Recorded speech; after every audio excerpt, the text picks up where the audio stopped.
하나님은 참 공평하신 하나님이라. 왜 공평하시느냐? 오늘 야곱의 생애에서 축복받은 이후에 계속되는 삶을 통해서 우리는 어느 시점에 야곱의 생애가 축복된 것으로 나타날까? 자꾸 이렇게 그 시점을 찾아보게 돼요. 그런데 야곱이 하란에 도착해서 외삼촌 라반의 집에 머물기를 한 달 가까이 머물렀는데, 한 달 동안 머물렀을 때 사람은 어떤 결과가 오느냐? 소위 망각곡선에 우리가 다다르게 돼요. 망각곡선에 다다른다는 것은 뭐냐면 감동, 감격, 기쁨이 사람에게 얼마쯤 가다가 없어지느냐 그러면 보통 한 달 정도 간다는 거예요. 아무리 좋은 사람이 와서 우리 집에 머물러도 한 달 정도 지나면 그 좋은 사람이 싫어지게 돼요. 그리고 종종 우리가 그런 말 하잖아요. 손자가 오는 날, 할아버지들은 세상에서 제일 중요한 날이래요. 그래서 손자가 오는 날 모든 약속을 다 취소하고 손자를 만나기 위해서 와요. 그런데 손자가 오는 날 너무너무 좋은데 손자가 간다 그러면 더 좋대. 얼마나 시달렸으면. 그러니까 감격이라고 하는 것은 그렇게 오래 가지 못한다는 거예요. 그래서 유명한 책을 읽어도 한 달쯤 지나면 거의 백지 상태에 돌아오게 된대요. 그 책의 내용이 하나도 기억이 안 나는 거예요. 아무리 감격을 주는 그런 감동적인 책도 한 달쯤 지나면 리마인드를 하지 않으면 잊어버리게 된다는 거예요. 그것을 이제 소위 말해서 심리학자들이 망각곡선이라고 했는데, 이 망각곡선은 아마 외삼촌 라반과 야곱의 만남에서도 역시 비슷한 현상을 나타냈을 것이다. 그러면 이제 라반은 자기 집에 머물면서 기거하는 야곱이 밥만 축낸 건 아니에요. 아마 아침부터 밤늦게까지 열심으로 자기 집의 모든 일을, 허드렛 일을 다 돌봐주면서 헌신적으로 그 집에서 봉사하는 야곱을 볼 때 라반이 좀 미안한 마음이 들었던 것 같아요. 그래서 라반이 이렇게 제안을 합니다. 오늘 말씀을 한번 돌아가 볼까요? 15절을 봅시다. 라반이 야곱에게 이르되 내가 비록 내 생질이나 어찌 그저 내 일을 하겠느냐? 내 품삯을 어떻게 할지 내게 말하라. 소위 말해서 여기 외삼촌 라반은 갑이고 이제 야곱은 을의 위치에 있어요. 소위 그 고용주와 고용인의 관계에서 노동 계약을 체결하는데 어찌 공짜로 일하고 공짜로 너를 부려먹을 수 있겠느냐? 네가 품삯을 정해봐라. 그런데 우리 같으면 품삯에 합당한 어떤 그 요금을 정해서 서로 거래를 하면 훨씬 더 좋았을 텐데, 야곱은 아주 불공정 거래의 계약을 맺어요. 그게 뭐냐? 16절에 보면 라반에게 두 딸이 있으니 언니의 이름은 레아요 아우의 이름은 라헬이라. 17절에 레아는 시력이 약하고 라헬은 곱고 아리따우니 야곱이 라헬을 더 사랑함으로 대답하되 내가 외삼촌의 작은 딸 라헬을 위하여 외삼촌에게 7년을 섬기리이다.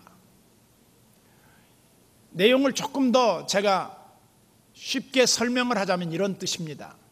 너 공짜로 밥 먹을 수 없으니까 너 품삯 정해라. 그랬더니 외삼촌 집에 두 딸, 언니는 레아고 동생은 라헬인데 라헬이 훨씬 더 예쁘고 매력적이었던 것 같아요. 그래서 여기 17절에 보면 레아가 시력이 부족했다, 그 말은 우리 소위 말해서 시력이 부족했다는 그런 원어적 의미가 아니라 소위 눈의 매력이 별로 없었다, 그 말이에요. 여성들이 아마 이쁜 거는 어디에서 가장 먼저 표현이 되는가 하면 아마 눈인 것 같아요. 눈이 예쁜 여자들은 아마 한눈에 반하는 그런 경향이 있어요. 그런데 라헬이 눈이 곱고 알이 따웠다고 하는 건 무슨 뜻이겠습니까? 전반적으로 예뻤다는 것이겠죠. 예쁜 여자를 위해서 7년을 머슴 살겠다는 거예요. 그런데 이때 지금 여러분 야곱의 나이가 80이 넘었어요. 80이 넘은 할아버지가 이제 아마 10대 내지 20대밖에 안 되는 젊은 그 딸들을 자기 아내로 맡고 싶은 거 어떻게 보면 맞지 않는, 이루어질 수 없는 사랑처럼 보여져요. 그런데 어쨌든 이 당시에는 그런 것이 문제됐던 것 같지는 않아요. 그래서 외삼촌이 그 제안에 대해서 결정권을 갖고 있는데 좋게 받아들였어요. 좋다. 우리 딸을 남에게 주는 것보다는 너하고 결혼하는 게 좋을 것 같다. 왜? 우리 집의 노동력을 다른 데로 상실해버리면 우리 집의 위상이 약해질 것 같다는 거죠. 그래서 야곱은 불공정 거래와 함께 그 라헬을 사랑하는 마음으로 그 집에서 1년만 봉사해도 사실은 아내를 얻을 수 있어요. 보통 이때 당시에 베두인들이 신부 지참금으로 남자가 그 신부댁에 제공해야 하는 돈은 은 30세겔이었다고 그래요. 근데 은 30세겔은 얼마 정도의 돈이냐 그러면 목동들이 1년 동안 일을 해서 벌 수 있는 값이래요. 그러면 1년 동안만 일을 해도 충분히 아내를 얻을 수 있는 비용인데 야곱은 덜커덩 자기가 선심 쓰는 셈 치고 7년을 봉사하면 그 외삼촌의 딸을 저에게 주십시오. 물론 이 고대는 이제 종례혼이었으니까요. 지금은 뭐 그런 풍토가 아닙니다만은, 그런데 7년을 봉사하고 야곱이 라헬을 만난 그 밤중에 너무 야곱은 기뻤겠죠. 드디어 이 뒤에 나오는 얘기입니다만 야곱이 이제 깜깜한 밤에 아내와 함께 첫날 밤을 맞으면서 얼마나 그 애틋한 대화를 많이 했겠어요. 그러면서 제가 볼 때 레아는 한 말도 대답 안 했을 것 같아. 왜냐하면 라헬인 줄 알고 야곱은 깜빡 속으면서 못생긴 레아하고 첫날 밤을 맞게 됐기 때문이죠. 그러면서 다음날 외삼촌 라반에게 따집니다. 삼촌, 이럴 수가 있습니까? 내가 언제 레아를 아내로 달라고 했습니까? 라헬을 아내로 맡게 해달라고 그랬지? 그랬더니 외삼촌이 이렇게 말합니다. 예, 우리 지방에서는, 너희 지방은 어떤지는 모르겠지만 우리 지방에서는 형을 놔두고 동생이 먼저 결혼하는 법이 없다. 근데 그때까지도 한마디도 안 해줬어. 말도 안 해줬어. 왜? 레아를 그냥 두고 라헬을 시집 보내버리면 라헬은 아마 일생 대상자가 없었을지도 모르겠어요. 그래서 불가피하게 라반이 레아를 야곱의 아내로 주었습니다. 그러자 따지니까 뭐라고 말하냐면 일주일만 더 봉사해라. 그러면 동생을 너의 아내로 주겠다. 이때 당시에는 조금은 일부 일처주의가 아니었던 것 같아요. 그래서 두 여자를 동시에 거느리고 삽니다. 그런데 늘 레아는 라헬에게 치였던 것 같아요. 똑똑하지도 못하고 인물도 못 받쳐주고 모든 면에서 언니로서의 언니 대접을 받지 못하던 레아로서는 어떻게 보면 하나님에 대해서 조금은 난 너무나 억울합니다, 그런 기도를 했을지도 모르겠어요. 그런데 야곱은 여기에서 지금 형의 장자의 명분을 속여 취하고 아버지의 축복을 강제로 갈취한 다음에 그가 외삼촌 라반의 집으로 도망갔을 때 그의 기대는 어떤 기대가 있었을 거라고 생각합니까? 적어도 저는 이런 기대가 있었을 것 같아요. 조부 아브라함을 보면서 하나님은 아브라함을 복의 근원으로 삼으셨고 이삭을 하나님은 그가 손대는 것마다 거의 마에다스 손과 같이 기적을 이루는 그런 축복을 주었어요. 그래서 그가 농사를 지으면 1000배의 결실을 거둡니다. 뿐만 아니라 그가 사막에서 땅을 파면 오아시스가 솟아납니다. 대단한 축복이죠. 그런데 야곱은 뭐냐?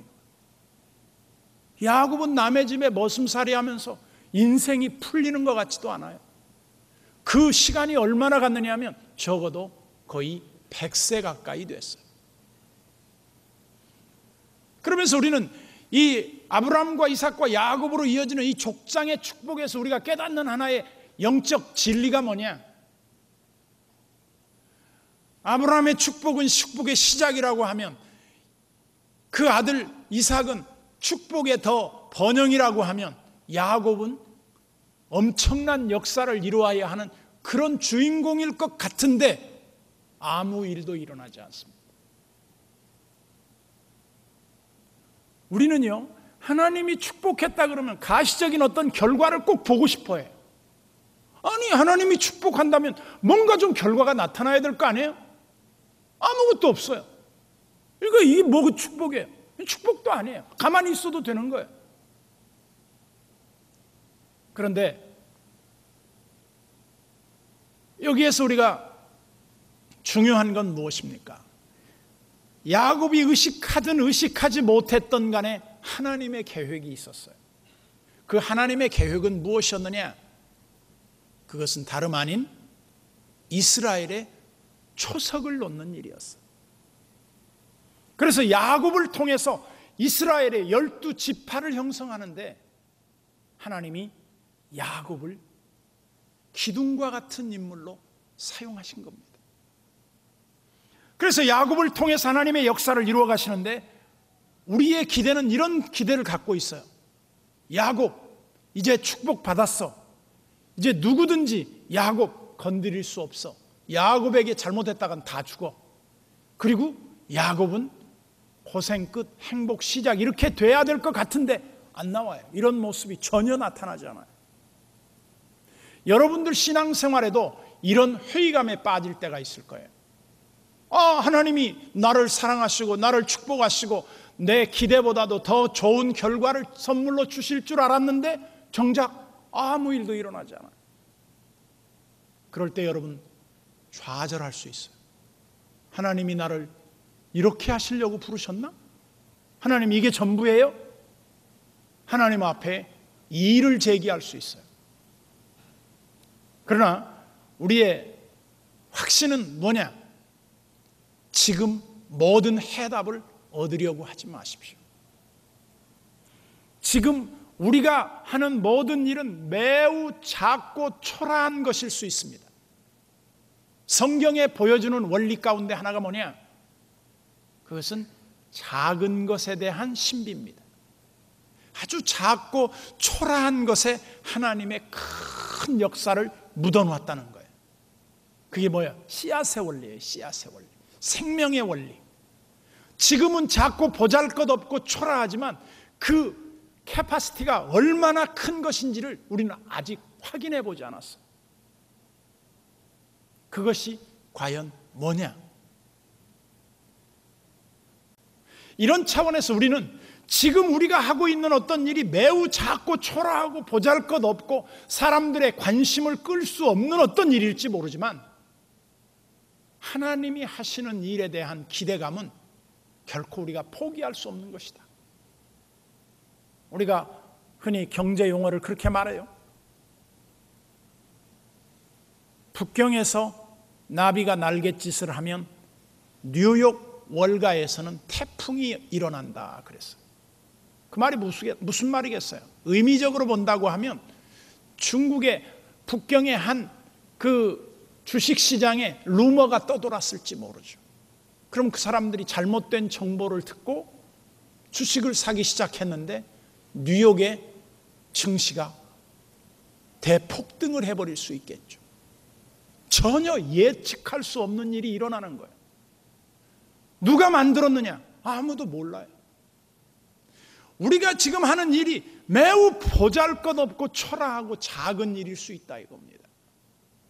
그런데 하나님의 역사는 그런 것들로 통해서 세계의 역사가 바뀌어진 예가 많다는 겁니다. 그렇다면 우리는 이 자금의 미학, 성경에서는 항상 이렇게 말합니다.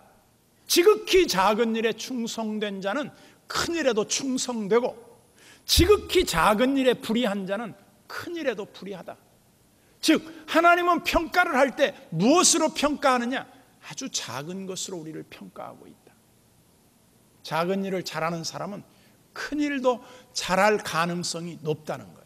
그런데 인간적 접근은 뭐예요? 작은 일은 무시하고 큰 일을 맡겨주세요 그래요. 그런데 작은 일을 충성하지 못한 사람에게는 하나님이 큰 일을 맡기시는 법이 없어요. 우리가 지금 하고 있는 일은 매우 작고 초라하고 보잘것없는 일일 수 있다.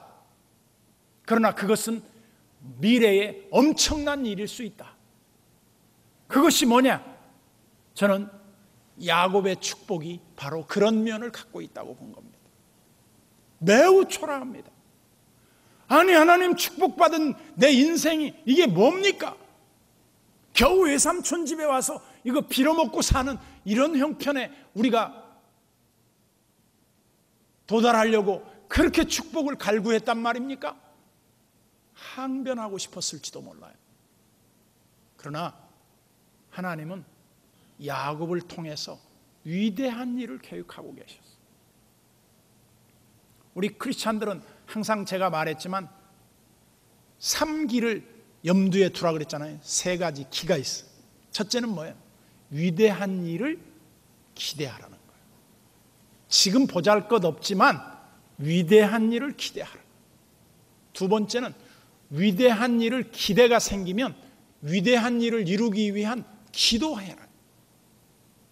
위대한 기도는 뭐예요? 지금 당장의 모든 것이 아니라 하나님의 원대한 비전을 갖고 기도하는 거예요. 그리고 위대한 일을 기대하고 위대한 일을 기도하고 나서는 위대한 역사는 기다림에서 온다. 기다려라. 그래서 제가 3기라고 하는 표현을 썼는데 물론 이 말은 윌리엄 캐리라고 하는 선교의 아버지라고 할 수 있는 윌리엄 캐리가 아프리카 선교를 하면서 그런 유명한 말을 했습니다. 위대한 일을 기대하라. 그리고 위대한 일을 위해 기도해라. 저는 거기다 하나를 더한 겁니다. 위대한 일을 기대하고 위대한 일을 기도하면 반드시 오랜 기다림을 통해서 위대한 역사가 일어난다. 그렇다면 야곱은 어찌 보면 7년의 세월을 수일같이 여겼다. 며칠같이 여겼다 그랬어요. 그런 야곱에게 주어진 결과는 무엇입니까? 내 아내와 12아들과 1명의 딸과 그리고 수많은 양떼들을 이끌고 하나님의 명령에 따라서 나중에 고향으로 돌아옵니다. 가나안으로 돌아옵니다. 그때 야곱은 그것이 다 누가 준 것이라고 고백하느냐 하면 하나님이 주었다 그렇게 고백을 해요. 그러나 실제로는 야곱이 뭐라고 말합니까? 내가 밤잠을 자지 못하고 추위에 떨고 더위를 이기며 밤이 맞도록 양떼들을 지키며 도둑 맞은 것이 있으면 그것을 찾기 위해서 얼마나 수고하고 애쓰고 노력했는지 모른다. 그러나 그것은 내가 한 것이 아니라 하나님이 그렇게 하셨다. 위대한 고백이에요. 인간의 잘못된 생각은 뭐예요? 다 내가 했지 뭐. 하나님이 한 게 없어요. 그러나 우리는 모든 되어지는 과정이 사람에 의해서 되는 것 같지만 결과는 하나님이 이렇게 해주셨다. 성경은 우리에게 이렇게 말합니다. 범사의 그를 인정하라. 그리하면 내 길을 지도하시리라. 하나님을 인정하는 사람과 하나님을 인정하지 않는 사람의 결과는 엄청난 차이가 납니다. 오늘 우리는 이 야고보서의 생애, 야곱의 생애의 가장 중요한 초점이 뭐냐?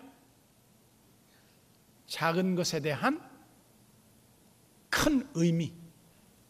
지금 초라해요. 지금 형편없어요. 그거 보지 마세요. 이것이 미래에 어떻게 될지에 대한 그 씨앗을 보는 눈을 가지세요. 여러분들이 지금 하나님을 믿고 따르는 이 과정 속에 내가 하는 일이 아주 작고 보잘것없는 일일 수 있다. 그러나 이것이 먼 훗날에 보면 엄청난 일일 수 있다. 그게 바로 뭐예요? 비저너리의 시각이에요. 미래를 내다보는 사람들은 지금 어떻게 살아야 할지를 준비하는 겁니다. 그런데 야곱은 축복받은 한 주인공으로서 살아가는 삶이 무엇이었습니까? 초라함이었습니다. 아무도 알아주지 않는 삶이었습니다. 누구도 관심 두지 않는 삶이었습니다. 그리고 누구도 기대할 수 없는 그런 정말 평범한 삶이었습니다.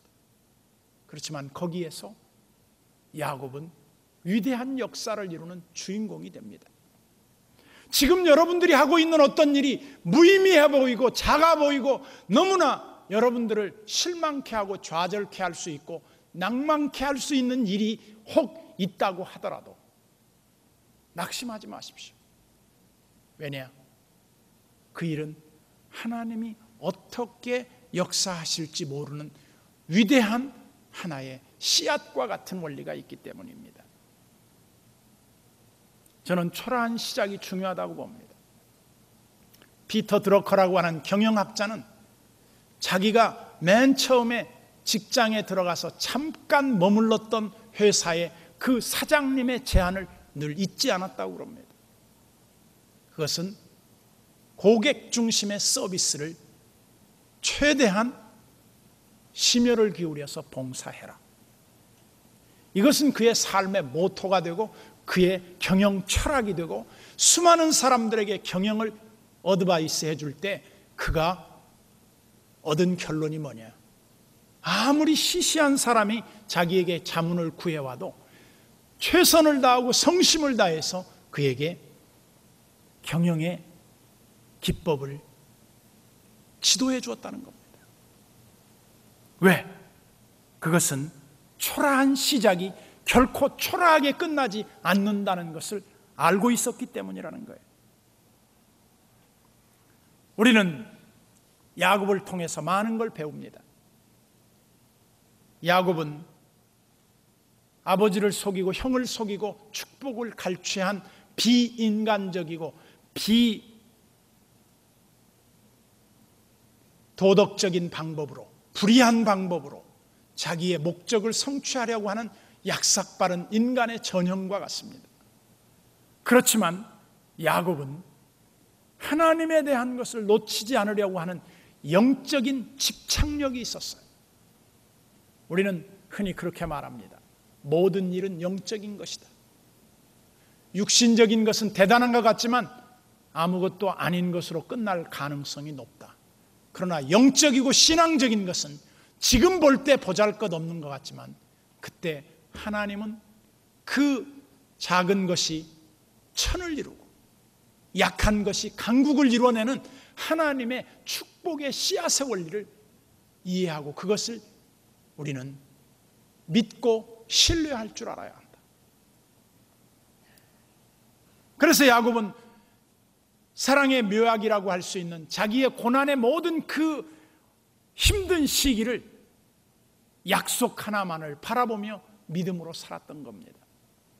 그래서 지금 장막에, 지금 불편한 현실 속에 놓여 있었지만 그는 낙심하지 않았습니다. 그 이유는 하나님이 하실 일에 대한 기대감 때문이었습니다.